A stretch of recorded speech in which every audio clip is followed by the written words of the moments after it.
And when I tell people and talk about strategy or strategic thinking, I tell people strategic thinking in the simplest form is making decisions and saying, this is what I'm doing, and this is what I choose not to do.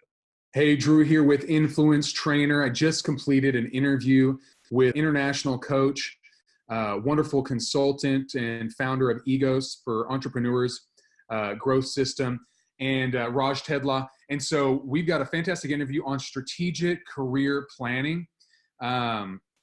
Being strategic is a big part of being an influential person. Influential people think strategically. They think not just the next step, but they think a few steps down the road and how they're going to get there. And so this is a fantastic full-length interview that you're going to want to watch. I think it's about 45 minutes long, worth every minute of it. We get to hear about Raj's story in the corporate world, working for a Fortune 100 company.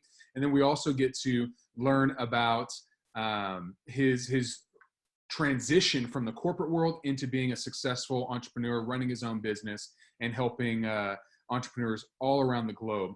So if you got something to say, something to sell, or something significant to do, you've got to increase your influence. And that's what this interview is going to help you do today. Thank you so much. Here we go.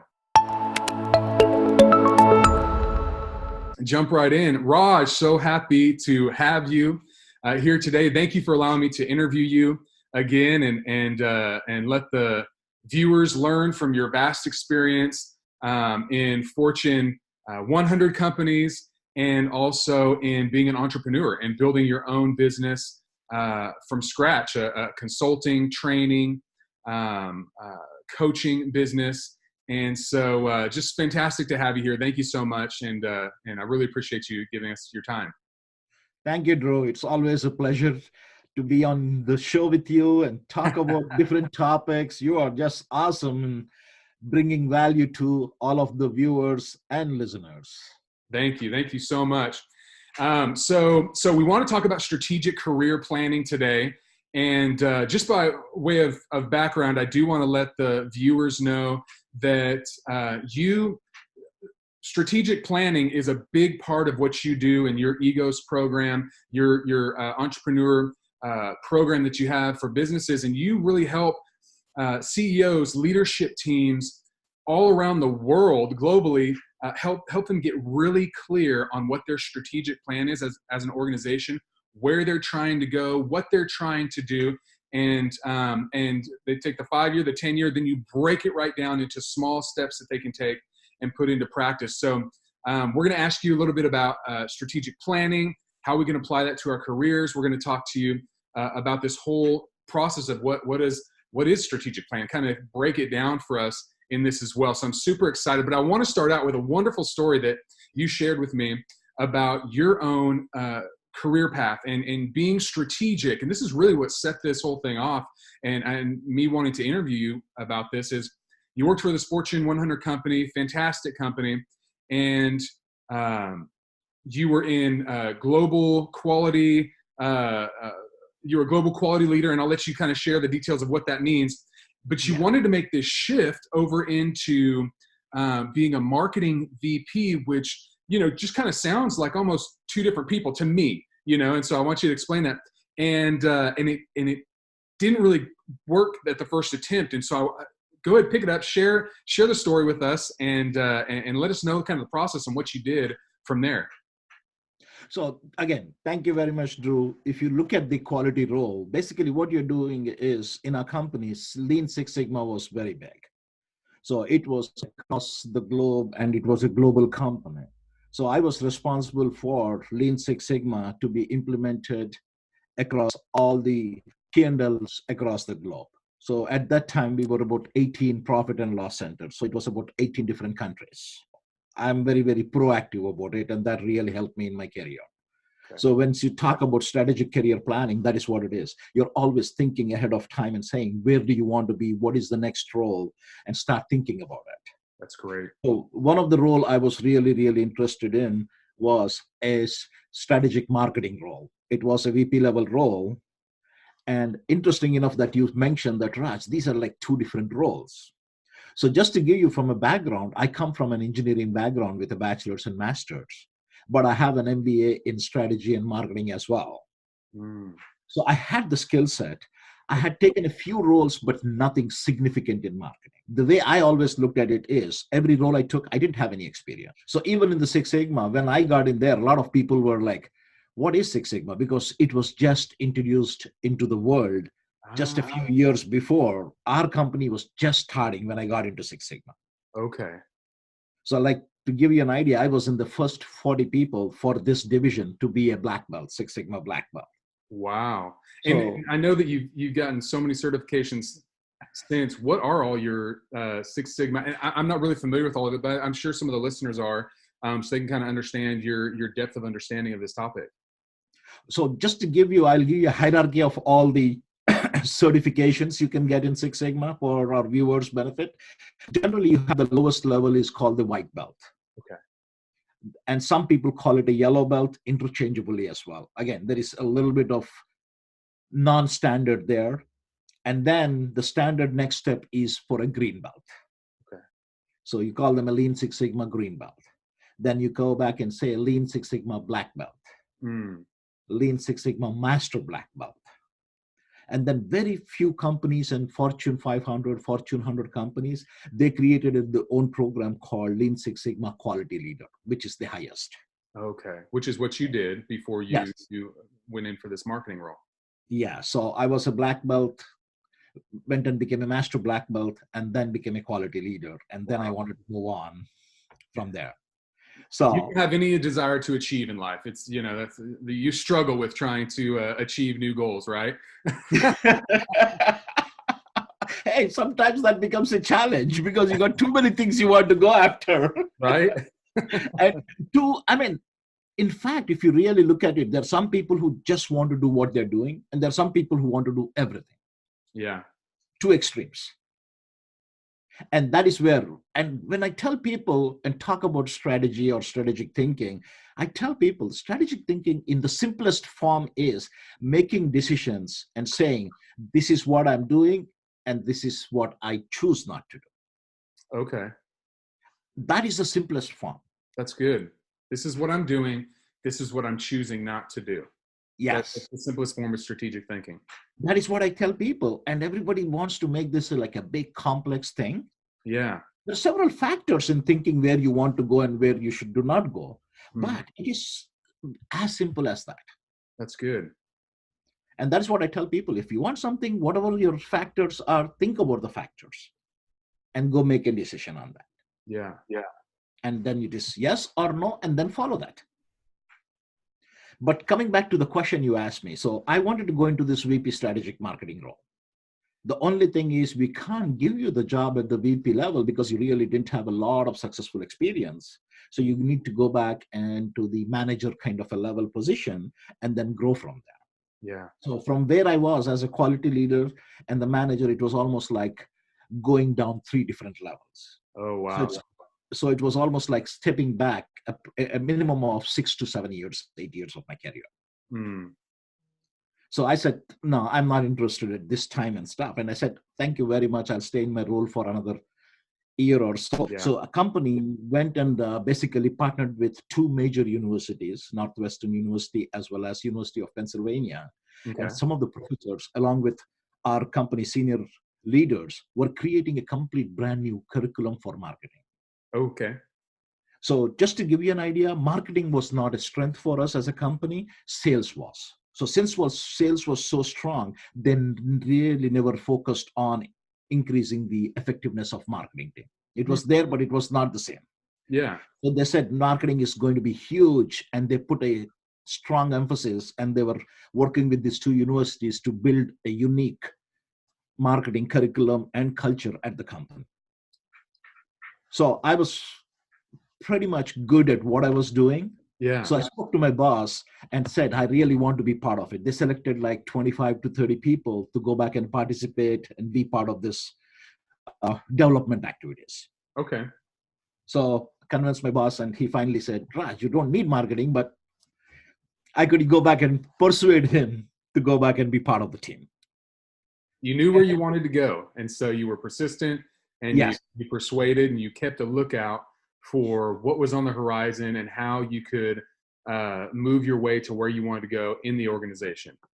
Exactly, exactly. That was the biggest piece of it. When you need something and when you want to go after like a marketing job or anything else, your antenna has to be tuned to that frequency. You've got to look around the company, look at the people, look at what is happening there, and try to understand what is happening and see where you can get in and get some strategic advantage by knowing people, learning something addition, whatever the case may be. Yeah. That's And good. during that due diligence, I came to know of this program which they're working on. So I was part of the program, and everybody in the company has to be trained in that, right? Mm-hmm.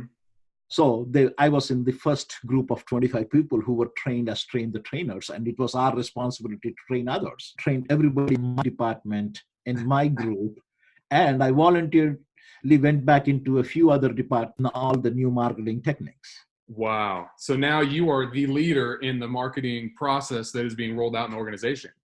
Exactly. So less than 12 months, I went back to the HR, and now the criteria for selecting people is based on the new curriculum and what they can do. And I already have the skill set and I have trained other people. So I could not be denied, and I was given the position 12 months later. That's fantastic. I could not be denied. That's awesome. And the interesting part of it is a lot of people will say that is a lot of work, because I had to do my regular job and still go back and spend on this. So it was managing my priorities and making sure my current job was not slipping when I was working on this. Yeah, definitely. So it was a little bit additional work, sometimes a lot of weekends working on some of the things to catch up. But that is where the focus comes is, do you really want what you want? And are you willing to go back and do that? Yeah. So for me, instead of taking 8 years, kind of going back in my career for 8 years, or going back and working 1 year, some extra weekends, some extra evenings, and then go back and get what I wanted. Yeah.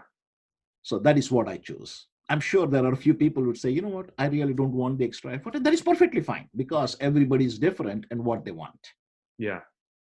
And that is one of the things which I always advise when I talk to a lot of young students and youth. I tell them, basically, what are you willing to go back and sacrifice? Number one, do you really know what you want?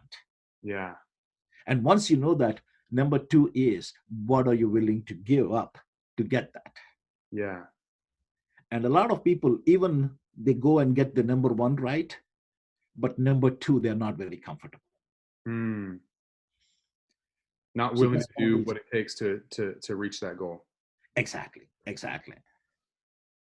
That's good. That's powerful. I love that story because it really illustrates your persistence, your tenacity, your strategic mindset. I've heard it said, so many of us plan our next vacation in more detail than we do our life, right? Exactly. And that till today amazes me. Yeah, right. And the simple idea of it is, when you go on vacation, you have a destination in mind and you have a form of transportation. So you know roughly how, you could have taken the manager role and taken a longer path to get there. And, that was Abe way. That might have been taking the public transit system to get to where you wanted to go equivalent. You're taking the Greyhound bus. But you said, no, I think I can get there in my own car a lot faster and more comfortably. And so I'm going to find a workaround. And you found a different way and you got to the destination that you want to go to. But you had to, like you said, be tuned into the frequency and recognize, okay, what am I looking for? What is out there? And the challenge with that might be that the world we live in today, if you search something on the internet, now it's everywhere in front of you. You really don't have to do much work, right?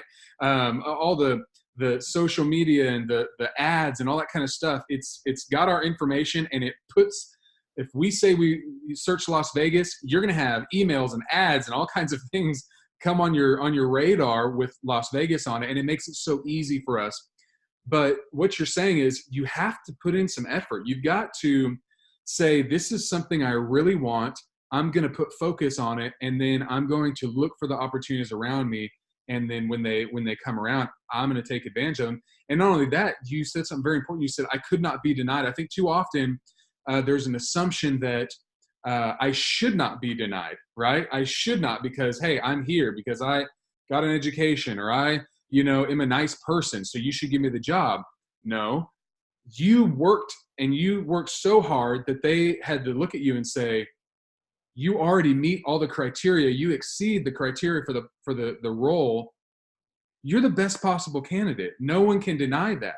And I love that attitude, because that's a very mentally tough, persistent, strong-willed mindset that is powerful, and I think necessary if you want to achieve something of significance. And Drew, you bring up that very good point. I wanted to highlight a couple of things there as well. Is when you go back and really look at anything, most of the time people say, you know what? They always come up with reasons why they were denied or why they were not getting the promotion or the job. But they never look at themselves internally. They always look at the external. Mm, Oh, that manager like that person, or this HR person like this person. But yeah, they don't go back and say, what have you really done to prove yourself? yeah, And one thing I learned very early from one of my mentors and managers was just being here for 8 years does not guarantee you a promotion. A lot of people forget that. He yeah, said, Raj, you got your salary for last year. That is done. What have you done lately for me? yeah, And what can you do for me in the future? If you go back and get a promotion, I'm looking at what is the potential and what is the contribution you can do. So a lot of people are saying is, hey, give me the job, I will learn and prove myself. yeah. But it doesn't work that way. It's good. It's almost like develop the capabilities, develop the attitude, develop the leadership skills, whatever is required, then the opportunity comes. Yeah, that's Yeah, good. 1 to 2% of the people, sometimes you're lucky enough, you might get some opportunities when you're not ready for it, but at least there's somebody seeing the potential in you. Yeah, But every time it doesn't happen that way. So you got to put in that time and the effort. that's great. And I want to share one other thing Yes. for you to go back and say is I came as a student in 1989 to the US. Mm, So I came with my mechanical engineering background and I joined my master's in industrial engineering. And we landed here in 89. A lot of people scared us. We're new to the country, and we don't have the internets and everything else to do at that time, right. 30 years ago. But the interesting part is when everybody was talking to everybody else, a lot of people said every single job in the future is computer science, which I agree. So we were almost like 18 different uh, friends from different parts of India came here to the university. Okay. Interestingly enough, within the first few weeks, 17 people changed to computer science because they were so scared they would not get the job. Wow. I was the only guy who stayed back in engineering because That's I wild. knew what I wanted. And Hmm. number two, I didn't like computer science.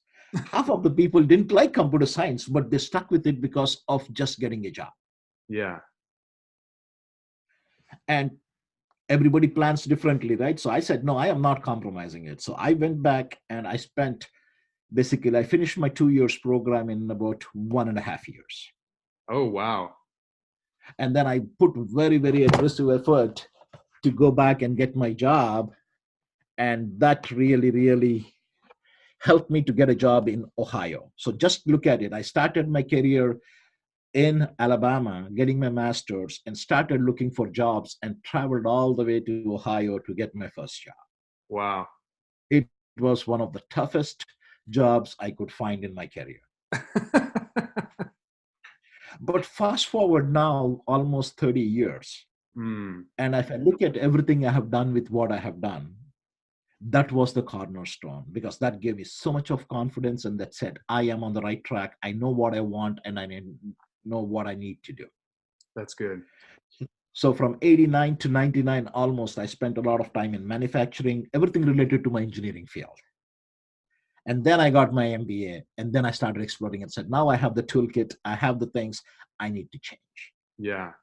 And got some mentors, got some advice from the mentors and stuff. And then I went into the financial services.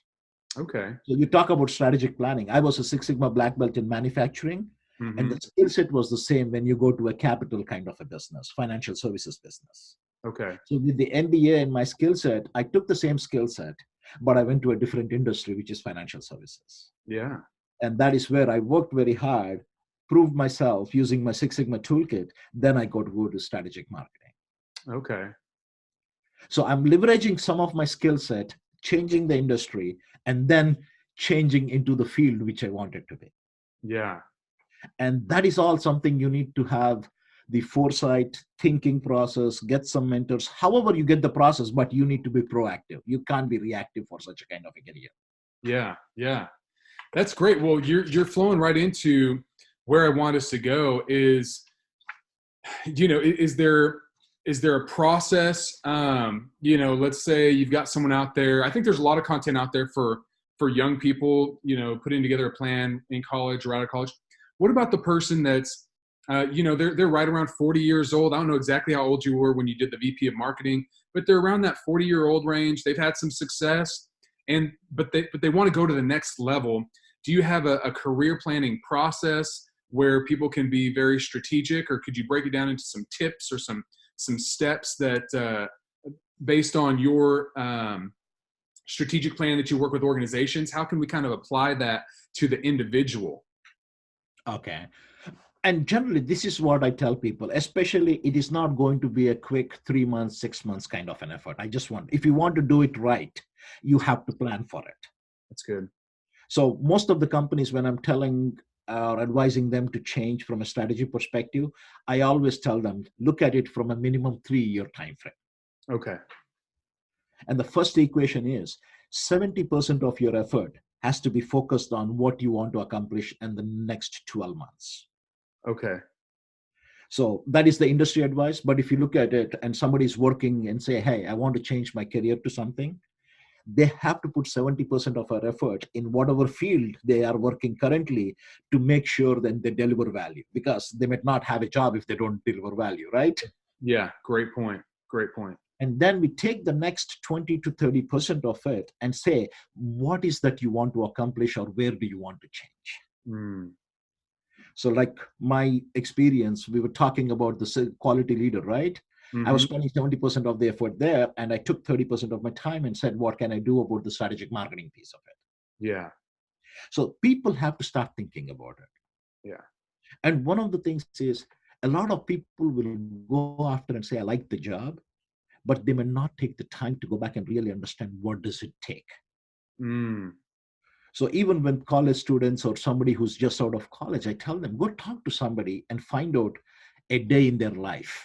I call Yeah. that Right. in their life. Talk to them and find out what is that they're doing. And ask questions, because a lot of people love to go back and share about their careers, what they have done, what their struggles were, whatever their successes are. If you approach them with the right mindset, you'll find people who are willing to share. Yeah. So talk to them in where you want to be. It's powerful.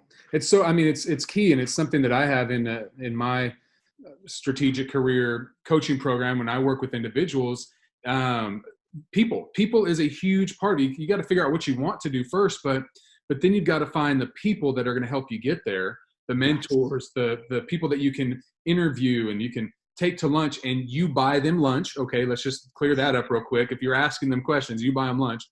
And then you ask them how did they get there? What did they do? What would they change? What would they have done differently? How would someone do it today?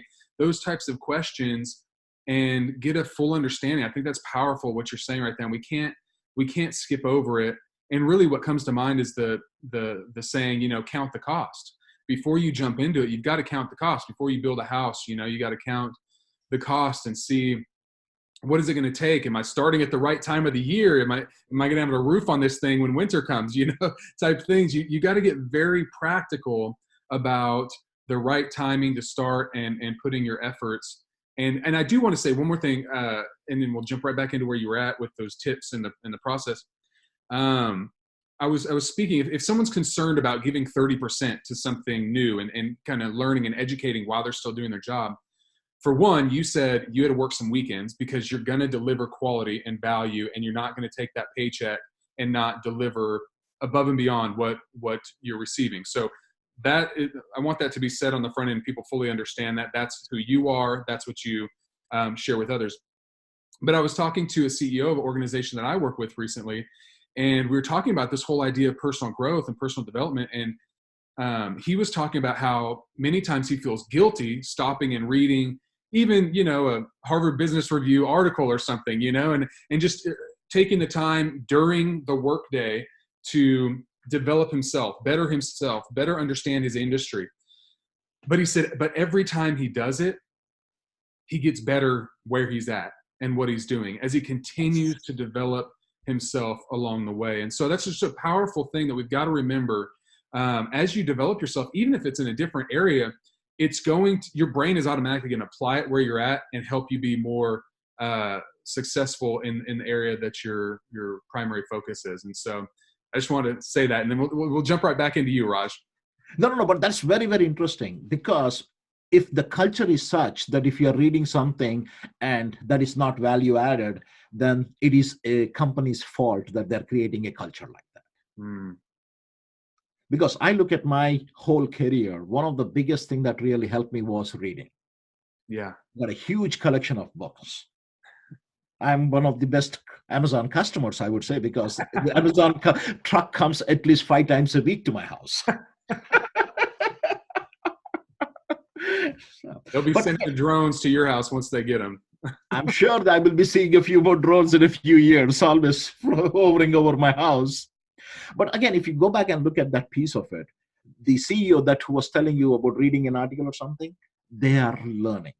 Mm-hmm. So when you want to go back and look at it from a strategy perspective, learning is one of the key components of it. It's good. Number 2 is changing when you find something very important for you. Learning first, then changing, and then executing to the change. Mm-hmm. You get those 3 things. You talk about a 40-year-old changing a career or a 60-year-old changing a career. Yeah. It doesn't matter. Because now if you look at some of the way how long people are living, they're calling 65 is the middle-age group. Yeah.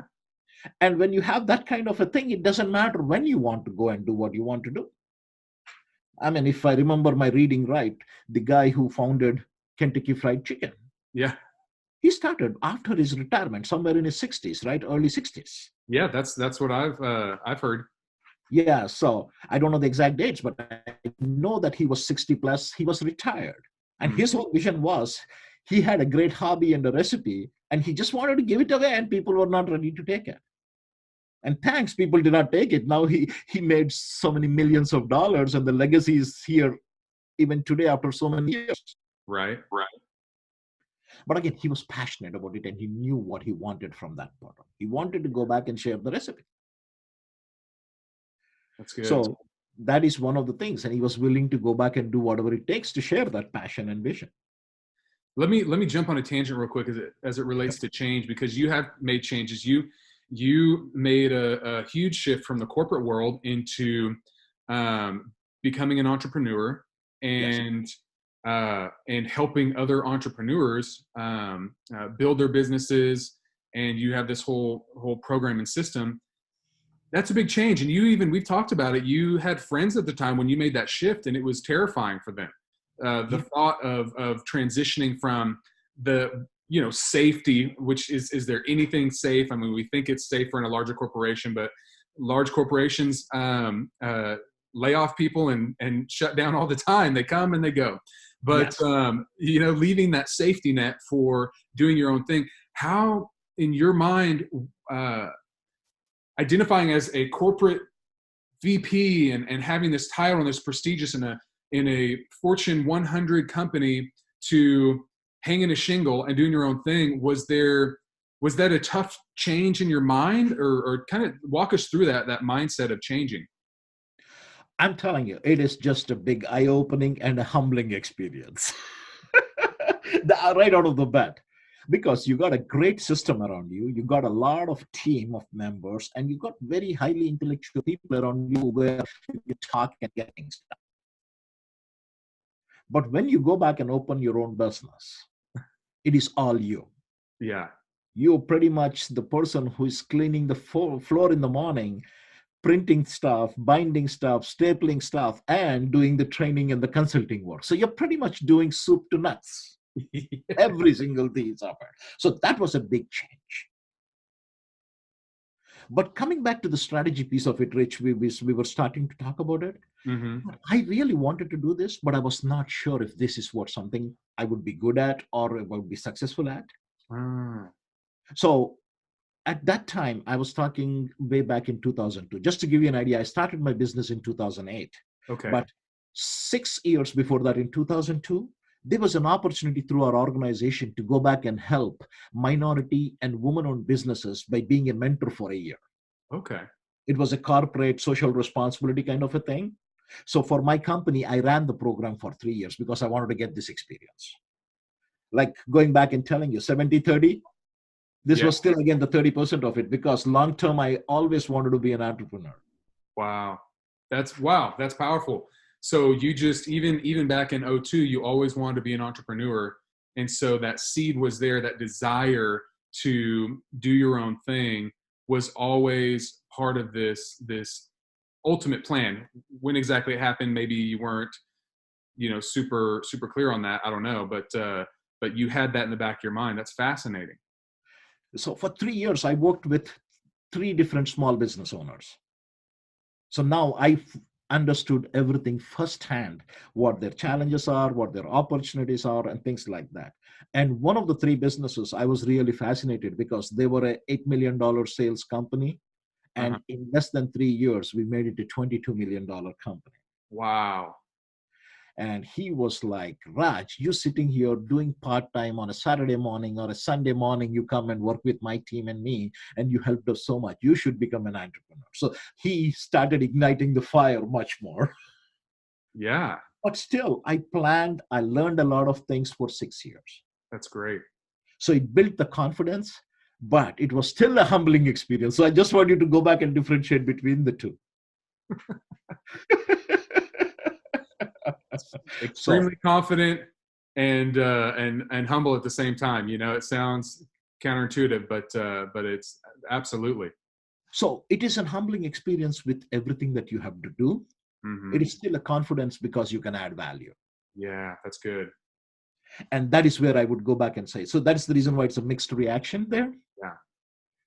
And unfortunately, within less than a year of I starting the business, the whole financial world meltdown happened. So it was one of the biggest recessions. You all know that from Oh 2000, yeah. end of 2008, all the way to 2011-12. So it was one of the toughest parts of my life Yeah. because I sacrificed a big career. Mm-hmm. And it started off well for the first 6 to 9 months. And then everything fell apart because of the economy and everything else, and which we could not predict or prevent. Yeah. Right. But you know what? Because I spent 6 years developing the confidence, I could withstand. Mm. Because 80% of the new businesses fail within the first 5 years, according to SBA, Small Business, Yeah. US Small Business. So I didn't want to be that. Yeah. So I spent a lot of time going back and working to that. And I had a great support system, especially I should say my wife and how she supported me and everything else. It was huge. Oh yeah. Absolutely. And after that initial 4 or 5 periods, and now pretty much it is very exciting. And I love what I do right now. Say that again. Okay. So you said after the initial 4 or 5 years. Things started taking off, the persistence paid, the Yeah. people started recognizing that my business is for true and it is going to stay here. Yes. And I was constantly going back and learning from all of my customer experiences. What are they looking for? What do they need? And then I realized that they need a process and a system for sustainment and growth. And that's how the whole EGOS entrepreneur growth operating system came through. Yeah. Which is your system that you developed, you created. Yeah. And I want to make this point again. You made a major transition, a major shift, corporate executive to entrepreneur. 4 or 5 years, it's still that growth process. And it's funny because I'll talk to entrepreneurs that have been doing it for 15 plus years, and I go, yeah, the early days, like the first 7 years, and you know, nobody wants to hear that. If you're in year one, you're in year two, you don't want to hear early years, 7 years. You're like, no, it's going to turn today, right? Yes. But to put in perspective that there's a learning curve, and there's this, you know, Napoleon Hill talks about it, but this just almost like you have to show your persistence and your resilience in life and push through, and then you hit that tipping point. Good to Great talks about it, right? All these books talk about how you have to push through and persevere and figure out how to make the thing work. And then, you know, I mean, I know you today. I didn't know you in 08 or even 2012, 2013, when that real breakthrough came. I know you today though, and I know you as working with companies all around the world, traveling all the time. We meet on a regular basis, and many times you've just finished work with a company on the other side of the country that you live on, and so it's really hitting a stride, and it's flowing and it's going, and the pipeline happened, but it took some time to get there, and that's what people have to understand. You were still the same Raj. I mean, obviously you've grown since then, but you had amazing skills, 2 master's degrees when you started your business, like Yes. all these connections. It still takes time. So I think that's a great understanding to have when you make these changes, when you're moving towards that strategic plan. Ultimately, like you said from the outset, you've got to have a very clear understanding on why you're doing what you're doing. Like, you really have to want to do this thing, because you're going to be tested in that desire along the way. Exactly. Exactly. That is one of the biggest pieces I learned, and that is what I share with a lot of people is, if you are really serious and willing to pay the price, and for some time, for some people, it might be just 6 to 8 months if they are very lucky. But that is more of the minority rather than the majority people. Mm-hmm. Everybody is not born lucky. And there is always the chance there, right? No, because I know people within 2 to 3 years who have scaled their business to a couple of $1 million. Yeah. I'm not saying that, but that is less than 0.01% of the population. It is like winning the lotto. How many people can win the lotto, right? Yeah, exactly. Not everybody can start in the next Instagram, you know? Yes, exactly. So But that is where I would. so, I mean, get out there and do it. Test your idea. We're not telling you not to, but have some realistic understanding so that you can persist through those challenging times. Yes. No, you have to. Persistence is something that is very critical for success. I mean, it can be just a career and any field you have. Mm-hmm. So if you really look at it, let us say for somebody who's an engineer today, who has been working for 25 years in the same field, the last 5 to 10 years, the change has been so much that if they stay the same way, they will be obsolete. Mm. So it doesn't matter what happens right now. The change is so much. The world is kind of in a very, very turbulent times because of the change. So you have to go back, either grow or you need to die. Those are the only 2 pieces. I tell people the same thing. I'm very, very candid about it. Yeah. Either you're growing or you're dying. Yeah. There is no middle way. That's so good. So, okay, I have another question I want to ask you, but I want to make sure you finished the process of strategic planning for your career, because we've hit on something else in development, but I'll hit it in a minute. So just going back again from a planning perspective, one thing, you need to really like what you're doing or what you would like to do from a planning perspective. Make a decision on that and willing to make a commitment for some time to go back and learn whatever it takes, whatever time and effort is required to become good at it. Yeah. So those are all the things that are critically required. And upfront, if you're not willing to put the time, don't even bother. And that's what I tell people. You should be in a position to go back and spend time and work with it. Yeah. Work on it, whatever the goal is. Most of the people want to become a CEO, but if you really look at the top-notch CEOs, basically each one of them are reading at least 8 to 10 hours every week. Wow. Learning from different aspects of it. What are you reading? How are you growing? That's great. Well, let me ask you this. because you talked about it on development, but what is a good strategy for your development, career planning as it pertains to that development piece? Because you talked about it. What is your personal development plan as it relates to your career planning, your strategic planning personally? Are there any rules that you follow with the content you consume, or is it just kind of everything, or what's been your way? Because it's worked for you, so I'm sure it'll work for others of us out here. So one of the things I would go back in the process that really helped me is first thing is reflection. Okay. You'll be surprised to see, a lot of people are like, reflection? That is the first thing is I generally tend to go back and reflect on what is happening in my life and what I'm enjoying and what I'm not enjoying. Okay. What is working, what is not working. Sometimes I write a lot of detailed notes. Sometimes I miss that, but at least I take the time to think on a regular basis. Mm-hmm. So if I was advising somebody, I would say, take about 15 to 20 minutes daily and reflect on it. Simple, 30 to 60 minutes on the weekend, every weekend. I prefer people to write it down. I do go back and write it down. 90% of the time I write it down, 10% with the schedule and everything, I miss it. And then I spend 60 to 90 minutes to reflect on it for the week. And I spend about 60 to 90 minutes once a month, and at least 3 to 4 hours once a quarter. Okay. And biggest thing is between Thanksgiving and Christmas, I at least spend a day and a half by myself reflecting on everything. Oh, wow. Okay. And that is where I learn. I understand myself. I understand what I'm doing very well. What are the challenges? What are my goals?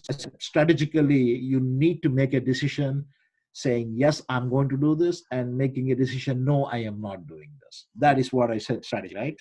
Yes. That's amazing. And this reflection over a period of time will give you all the information that you need to make the decision much more accurately. So again, I go back to my business and I talk about the egos, the entrepreneur growth operating system, right? Yes.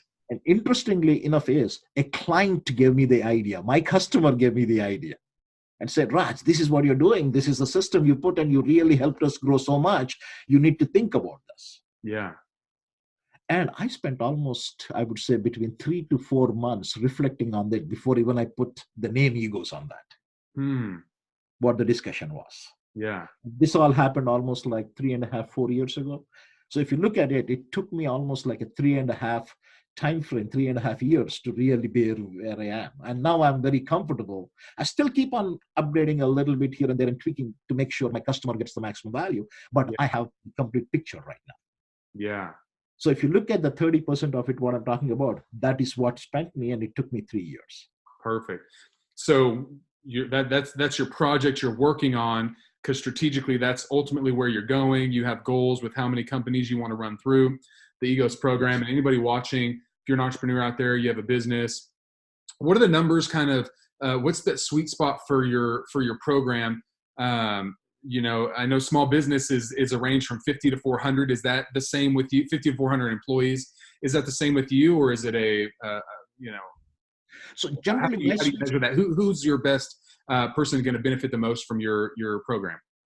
So the EGOS program especially will focus on where people will start with about 35 employees. So we call it a stage 3. Okay. So basically, we have 7 stages of companies. We classify that based on the number of employees rather than the volume. So stage 1 is like 1 to 10. Stage 2 is pretty much 11 to 20. Stage 3 is 21 to 35. Okay. So I start with the stage 3 companies, and I try to work until stage 6, which is approximately 160. Okay. That's my sweet spot. So I generally start between 35, 30 employees and go up to 200 employees. Those are where I can sit with the CEO, I can sit with the C-suite, really understand what their challenges are, what their opportunities are, and really work with them. That's fantastic. Like my customers, most of the customers whom I work with, they say, Raj, you're part of the family. So I go back and implement the solution. It is almost like I'm going back to a place where I work regularly. Yeah. That is how I have the families, like California or Philippines or China or wherever I go in Dubai, it almost feels like going back to family. Well, and it's funny, I was talking to another coach and he was talking about, you know, working with his clients, and he said, you know, really, when I go in there, I should be the best employee. I'm almost like an employee in the company, but I'm the best employee. Like I bring so much to their organization. I deliver so much value that you know, that I'm the best return on investment that they could ever have. And the difference with not being an employee is that you bring that outside perspective that they just can't get because they're all in the middle of it. And so that's good to know that people in that range, 35 employees to roughly 200 employees, is that sweet spot. And you have that in the background, so you've got that. That's ultimately where you're going. You want to help a certain amount of companies with your program, and help them achieve their goals and their plans, and that's your strategic plan. So you're growing yourself so that you can better that program and up level that program and up level the people. So as you think about development, it's very strategic in, I have a deliverable, and I want to make sure as I'm getting better, I'm creating a better product for my clients as we move forward. Is that kind of Yeah. No, whatever the other coach told you also, the best employee, that is perfect. Yeah. But as an independent consultant from the outside world, I want to go back and learn more than even they know about their business. That's my motive. That's good. So I'll just give you an example. Yesterday, I was in an all-day strategy meeting with one of my clients. So and when you say all day, you mean all day. It was a 9 to 9, right? That's what you told yes, me. exactly. No. If whatever my customer needs, my clock doesn't end at 5 o'clock or 5:30 when the clock ends. It is not that. When my customer needs are met, that is when my clock ends. That's That powerful. is the way I like to work. Yeah, I actually, okay, I'm going to jump in here. I actually had a client, just as we talk about, if you're an entrepreneur, I mean, you got to understand the mindset and pick up what Raj is saying here. Because I was with a client, and they said the consultant they had before me in the organization always wanted to get out of their office by 2 o'clock so he could beat traffic. And it was like a pet peeve. And I'm like, yeah, you know, I'm getting paid to be here and deliver and add value to you. You do not need to be bothered with if I am in traffic on my way home or not. That's not even a thought that you need to be thinking about as it relates to me. It's about me adding value, and then whatever you need, I'm here and focused on you, and I'm not thinking about other people or checking my phone. And so that mindset, and you doing 9 to 9, I don't end at 5 o'clock. I end once we deliver. That is a fantastic mindset, and so many of us need to have that. Okay, so you were in a strategy meeting yesterday. And then we were doing something called a SWOT analysis. A lot of people understand what is SWOT. You do a strengths, weaknesses, opportunities, and threats. Yes. So basically, he had a few new direct reports to him, and we said SWOT, and they immediately said, "Oh, Raj, we have done SWOT so many times, we can manage it." Then I said, "I know you have the knowledge of SWOT, but how you apply it, the way I apply it is very different from yours." And they were like very curious about it. And when we started, two of them said, "Raj, this is totally different way of doing the SWOT." So the way you apply also provides a lot more value. Yeah. So a simple example, everybody does a SWOT mostly in a vacuum. Oh, what are my general strengths? What are my general weaknesses? But I forced them as part of the strategy meeting is looking at the next 12 months goals. I said, look at the next 12-month goals. So what are your strengths with respect to that goal, not as a company, to achieve that? That's good. What are your weaknesses for accomplishing this? That's really powerful. Wow. And once they thought they got everything else, I said, okay, great. Now shift to next 5 years. Now I can do the same thing, but now we're talking 5-year goal. Yeah. So everything which was a strength for a 1 year suddenly became a huge weakness when you compared it with the 5-year if you don't make changes. And once they got comfortable with right that, that's holistic strategic thinking. You know, it's not strategic thinking on one dimension. It's strategic thinking in a 3-dimensional way. I really like that. And then I put them to the third one, which was Very different is now, based on you knowing your 2 or 3 major competitors, let us do a SWOT on their business. What do you think from a perception perspective? What are their strengths? Yeah. And then by the end of the session, we could see what are our strengths, what are their weaknesses based on the limited knowledge we have. And that intersection is where we are going to focus the growth for the next year or two. We are capitalizing on their weaknesses and building on our strengths. Can you see how powerful that can become? Yeah, absolutely. So that is the reason why it took us so much time yesterday to go back and work on that. Yeah. So it's a That's where you very, very really different find, way of looking at it. yeah, that's where you really find your opportunity. You know, Exactly. where is the opportunity? Where can you shine and come forward? That's powerful. Now, Raj, I know that we have just, I mean, we have blown through about an hour already talking about this one topic. Um, I know that you have a passion for transformational leadership, for really helping individuals and organizations raise up a leadership culture, a culture of leaders that desire to invest in their people. You have made investments in me. I know a handful of other people that I know of that you are consistently investing in their lives, and you're helping them with to think strategically and to think strategically about their career, about their business, their small business that they run, or if they're a consultant. How do you want to kind of sum this up as we talk about strategic career planning? What final words would you like to say before we sign off here? I mean, to summarize, basically what I would say is take the time to get the clarity of where you want to go. Make a decision on that. If it takes you 3 months or 3 years, it is okay. We have a long life ahead of us. And once you make it, start putting the time, learn, change, and execute to that plan.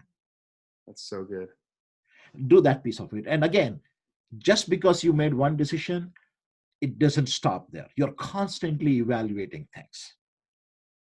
So definitely take the time on a constant basis. So what I would say for people is just reflecting and learning on a regular basis will always provide the information what you need to make the next change. Mm, So if you can take that piece of it and say, hey, 15 minutes a day, don't tell me we don't have 15 minutes a day. yeah. So stop drinking a cup of coffee or watching the show we watch. Click through the ads, you get 15 minutes, right? Yeah, absolutely. So that 15 minutes, half hour will really, really help you to take the time to think through and stuff. And if you can really write it down, I would say that journaling, reflection, and journaling, that would be a very, very powerful tool. That's great. That's great. Well, we talked strategic planning with the founder of the EGOS program for entrepreneurs. I'm going to have all the information in the notes below. You can connect with Raj, and you can take your business to the next level with him. Raj, thank you so much for your time and sharing your expertise with us. And until next time. Thank you very much, Drew. It was a pleasure.